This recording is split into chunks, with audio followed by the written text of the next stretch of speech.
Good morning students. आज मैं जो है आपके सामने एफएसटी का क्लास 9 का चैप्टर नंबर 1 जो कि सिविक्स से रिलेटेड है, यानी कि आप हिस्ट्री पढ़ते हैं तो उसमें आपको 4 पार्ट मिलते हैं, हिस्ट्री, सिविक्स, इकोनॉमिक्स और ज्योग्राफी, जिसमें हम सिविक्स का पार्ट 1 पढ़ने जा रहे हैं।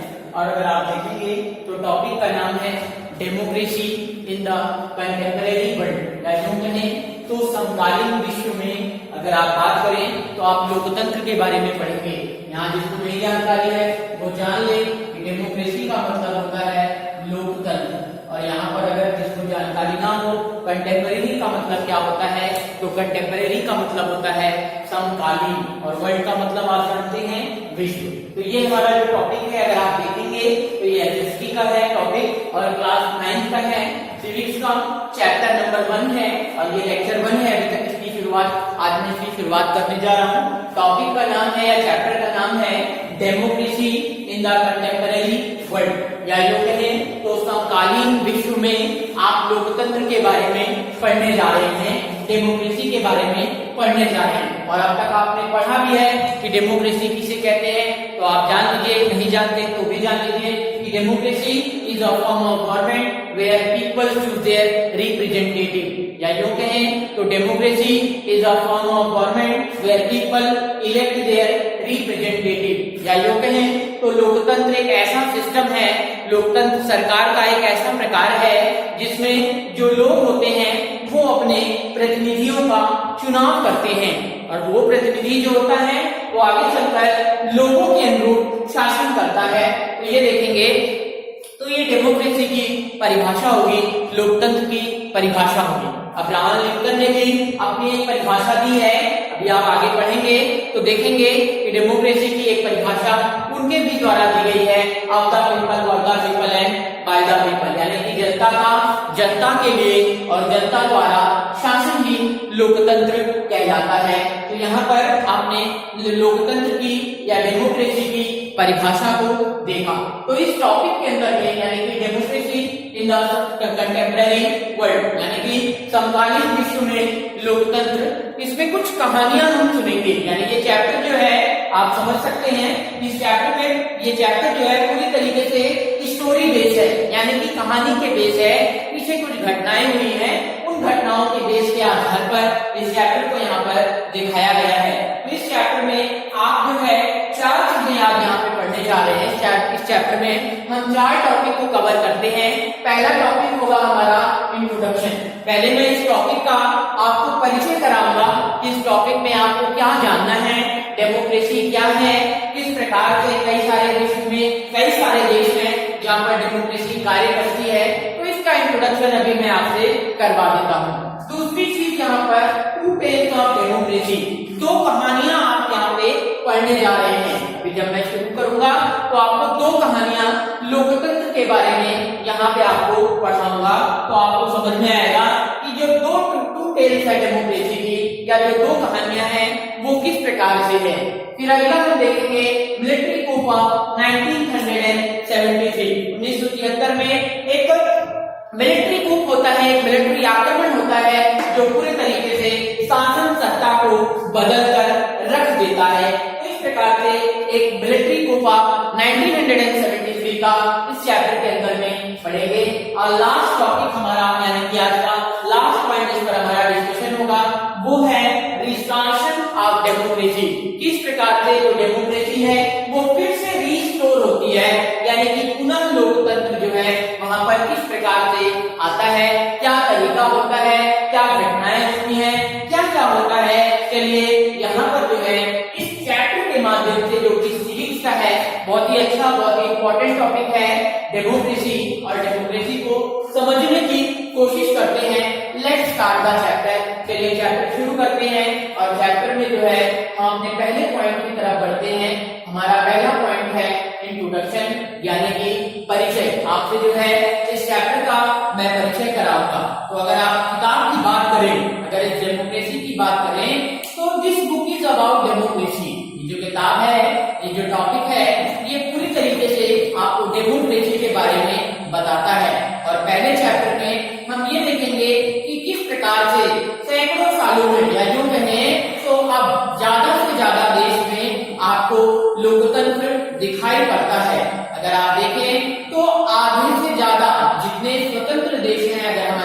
देखें तो आधे से ज्यादा देश देखेंगे तो वो जो है अभी डेमोक्रेसी को अपना रहे हैं और डेमोक्रेसी का कह सकते हैं कि डेमोक्रेसी का जो एक्सपेंशन है वो जो है बहुत स्मूथ नहीं रहा, बहुत स्ट्रेट नहीं रहा। इसमें बहुत ज्यादा अप एंड डाउन, उतार और चढ़ाव देखने को मिले हैं। तो ये जो चैप्टर शुरू होता है, इस चैप्टर में आप अलग अलग डेमोक्रेसी की विश्व के अलग अलग भागों में अलग अलग कहानियों को पढ़ेंगे और समझेंगे कि किस प्रकार से डेमोक्रेसी आती है। साथ ही साथ यहाँ पर आप देखेंगे कि किस प्रकार से आपको कई मैप के माध्यम से दिखाया जाएगा। कई मैप आप देखेंगे तो वहां पर डेमोक्रेसी का उतार और चढ़ाव आपको दिखाई पड़ेगा। साथ ही साथ यहाँ पर कुछ अंतरराष्ट्रीय संस्थाओं के बारे में भी यहाँ पे इस टॉपिक में आप पढ़ेंगे। कुछ अंतरराष्ट्रीय संस्थाएं हैं, उस अंतरराष्ट्रीय संस्थाओं के बारे में भी आप पढ़ेंगे। जैसे कि आपको मैं एक और अंतरराष्ट्रीय संस्था बता दूं, जैसे आप बात करते हैं यूएनओ की, यूनाइटेड नेशन ऑर्गेनाइजेशन, तो इसके बारे में यहाँ पर आप बात अभी आगे चलकर करेंगे।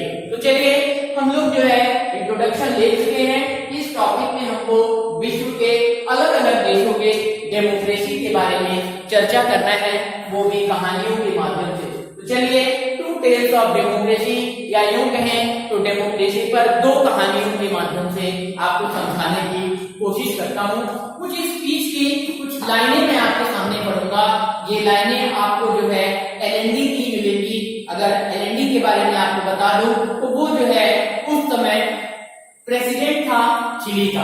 उसकी लाइनें यहाँ पर आपको मैं सुनाना चाहूंगा कि worker of my country, I have faith in Chile and its future. यानी कि वो कहता है कि मुझे अभी भी चिली के जो हमारे लोग हैं उनकी बातों पर, उनके कार्य पर, अपने देश पर पूर्ण विश्वास है। और उन्होंने कहा कि other man will overcome this dark and bitter moment when reason seeks to prevail. उन्होंने ये कहा कि एक दिन ऐसा आएगा जिस दिन ये अंधेरा पूरी तरीके से छट जाएगा। साथ ही साथ उन्होंने कहा कि हम लोग जो है आगे चलकर जब इस अंधेरे से निजात पाएंगे तो आगे चलकर हम सभी एक अच्छे समाज का निर्माण करेंगे, एक अच्छे समाज को बनाएंगे। और उन्होंने लास्ट में कहा कि long live Chile, long live people and long live the worker. ये अंतिम शब्द थे। आपको मैं बताऊं कि ये लास्ट वर्ड थे और ये जो है कह सकते हैं उन्होंने कहा ये मेरा आखिरी मेरे शब्द है। और उन्होंने कहा कि मेरी जो कुर्बानी है वो बर्बाद नहीं होगी। तो इस प्रकार से ये जो है एक मैसेज एलएनडी के द्वारा दिया जाता है। तो देखेंगे, चैप्टर को शुरू करेंगे, देखेंगे वो जो होते हैं या एलएनडी की, साल्वाडोर एलएनडी की मैं बात करता हूँ तो वो जो है साउथ अमेरिका में एक देश है चिली, जो कि वहाँ के ये जो है वहाँ के प्रेसिडेंट हुआ करते थे। और ये जो स्पीच है, ये स्पीच 11 सितंबर 1973 के सुबह की है, जिस दिन मिलिट्री के द्वारा उनका शासन पूरे तरीके से नष्टो नाबूद कर दिया जाता है। और जो एलएनडी होता है वो सोशलिस्ट पार्टी होती है चिली में, और वो जो है उसके फाउंडर लीडर होते हैं। साथ ही साथ अगर मैं बात करूं तो वहां पर 1970 में जो चुनाव होता है उस चुनाव में उनको प्रेसिडेंट बना दिया जाता है। वो प्रेसिडेंट चुन कर आते हैं और प्रेसिडेंट चुनने के बाद वो गरीबों के लिए, वो मजदूरों के लिए कार्य करना शुरू कर देते हैं। और वो जो है समाज में, अगर आप मैं समाज की, वहां के समाज की बात करूं तो वहां के समाज के लिए अच्छी शिक्षण व्यवस्था की, बच्चों के लिए दूध की और भूमिहीन किसानों के लिए भूमि की व्यवस्था करने का कार्य करते हैं। या यूं कहूं मैं एलएनडी के बारे में बात करूं तो एलएनडी जो है वो गरीबों के लिए एक अच्छा कार्य करने का काम, या यूं कहें तो वो गरीबों के लिए अच्छा काम करना शुरू करते हैं। लेकिन कुछ फॉरेन कंपनीज होती हैं, यानी कि कुछ विदेशी कंपनियां होती हैं, उन विदेशी कंपनियों का वो विरोध करते हैं। क्यों? क्योंकि वो उनके यहाँ का प्राकृतिक संसाधन अपने देशों में ले जा रहे थे। जितने भी जमींदार थे, जितने भी अमीर लोग थे, या यूं कहें तो जो चर्च के लोग थे, वो जो है इनकी नीतियों का विरोध करते थे। यहाँ पर चर्च की बात उछल कर आती है, तो मैं आपको बता दूं, जब आप पढ़ेंगे तो चर्च जो था वो भ्रष्टाचार का केंद्र था, यानी कि चर्च के खुद के नियम और कानून होते थे। उस समय का जो चर्च होता था वो संपत्तियां रखता था, तो चर्च जो है उसकी नीतियों का, यानी कि साल्वाडोर एलेनी की नीतियों का खुलकर विरोध कर रहे थे। यानी समाज के जितने भी अमीर तबके के लोग थे, वो सभी, चाहे वो जमींदार हो, चाहे वो चर्च के लोग हो, चाहे अन्य लोग हो, सभी लोगों को साल्वाडोर की जो नीतियां थी वो पसंद नहीं आ रही थी। वो सभी लोग जो है इसका पूर्णतः विरोध कर रहे थे, उसकी नीतियों को नहीं मानना चाहते थे।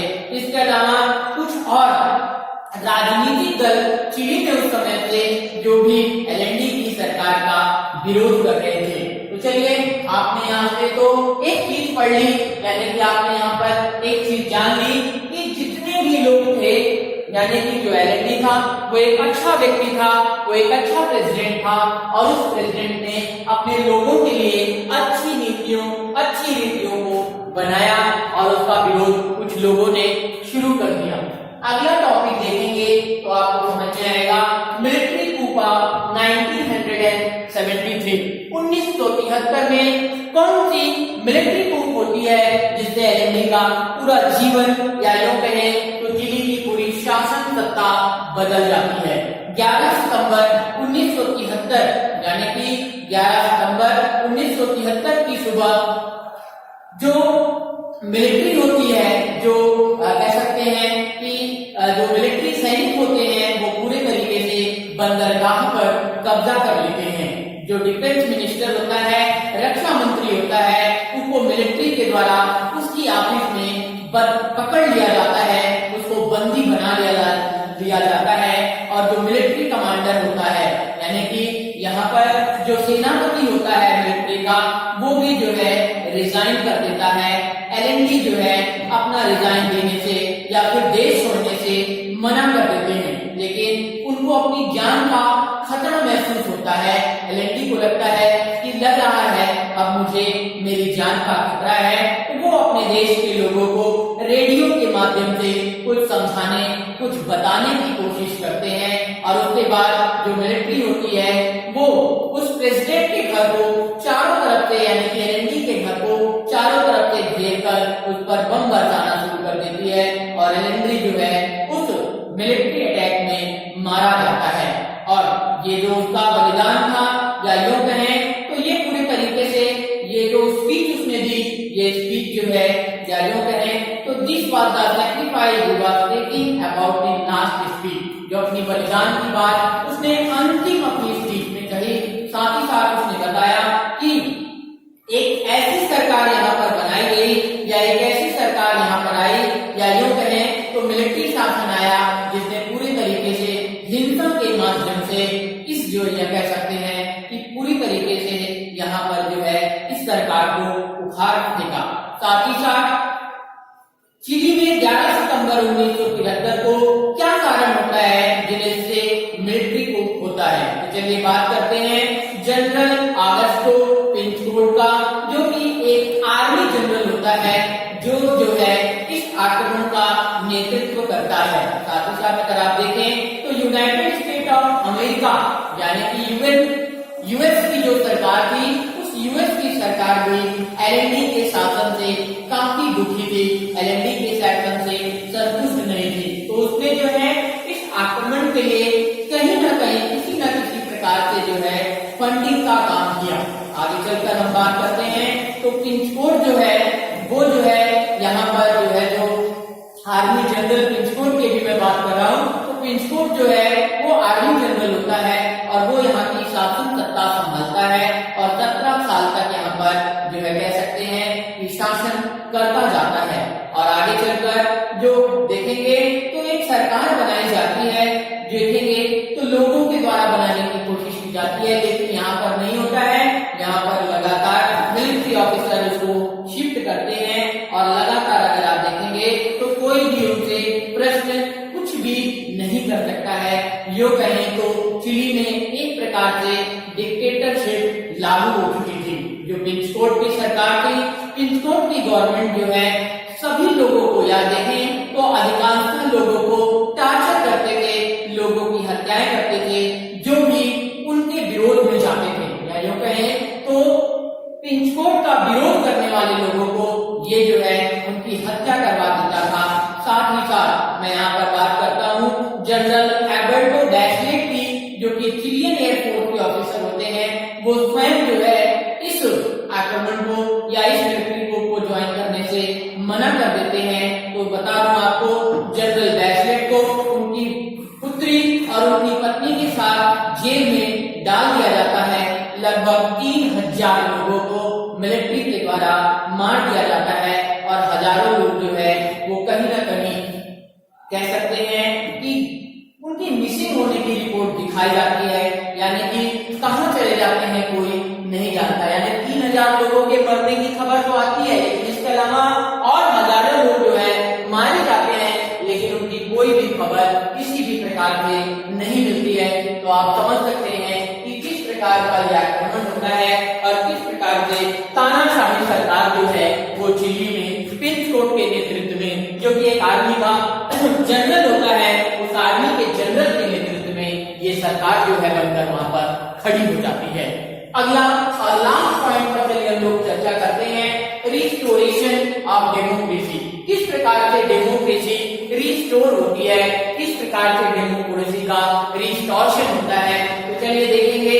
तो पिंचकोट का जो मिलिट्री डिक्टेटरशिप होता है 1988 तक आते आते, या यूं कह सकते हैं कि जो शासन सत्ता है वो जनता के हाथों में जाने लगती है और इसकी शासन सत्ता धीरे धीरे सब जो है खत्म होने लगती है, इसकी पावर जो है खत्म होने लगती है। और जो चिली के लोग हैं वो जो है अपने डेमोक्रेटिक ट्रेडिशन को नहीं भूलते हैं। Their vote was received not to पिंचकोट, यानी कि वो जो है दृढ़ हो जाते हैं कि वो किसी भी प्रकार का वोट पिंचकोट को नहीं देंगे। और इस प्रकार से पिंचकोट जो है, अगर आप देखें तो पिंचकोट को जो है यहाँ पर राजनीतिक सत्ता, या यूं कहें तो मिलिट्री सत्ता यहाँ पर प्राप्त हुई थी। और एलएनडी ने अपने अंतिम भाषण में ही कर दिया था, या अंतिम भाषण में उसने, या अंतिम स्पीच में उसने बता दिया था कि हमको जो है ऐसे लोगों को उखाड़ फेंकना है, साथ ही साथ देखेंगे तो पॉलिटिकल फ्रीडम भी वहां पर रिस्टोर हो गए और धीरे धीरे वहां पर आर्मी रूल जो है समाप्त होने लगा। और आर्मी रूल समाप्त होने के साथ साथ वहां पर डेमोक्रेटिक सरकार बननी शुरू हो गई। तो इस प्रकार से अगर आप बात करें तो वहां पर एक जनरल मारा जाता है, वहां पर एक जो है कह सकते हैं व्यक्ति मारा जाता है, जिसमें उसकी पुत्री बच जाती है, जनरल डैशलेट की डॉटर जो है बच जाती है, और जिसका नाम मिशेल होता है। और मिशेल जो है आगे चलकर चिली की प्रेसिडेंट 2006 में बनती है।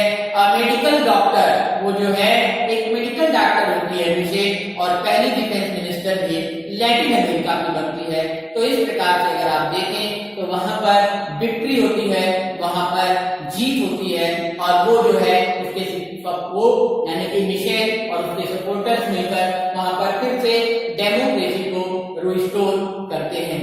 तो इस प्रकार से आपने देखा कि कैसे जो है वहां पर क्या घटना होती है और किस प्रकार से पुनः जो है यहाँ पर रिस्टोरेशन का काम होता है। तो इस प्रकार से आपने अभी ये टॉपिक पढ़ा, democracy in the contemporary world, या समकालीन विश्व में लोकतंत्र। तो इसमें मैंने अभी आज छोटा टॉपिक पढ़ाया है, धीरे धीरे हम आगे कहानी की तरफ बढ़ेंगे और पढ़ेंगे कि डेमोक्रेसी के कौन कौन से फीचर्स होते हैं, डेमोक्रेसी की कौन कौन सी विशेषताएं आपके सामने आती हैं। थैंक यू, आज के लेक्चर में इतना।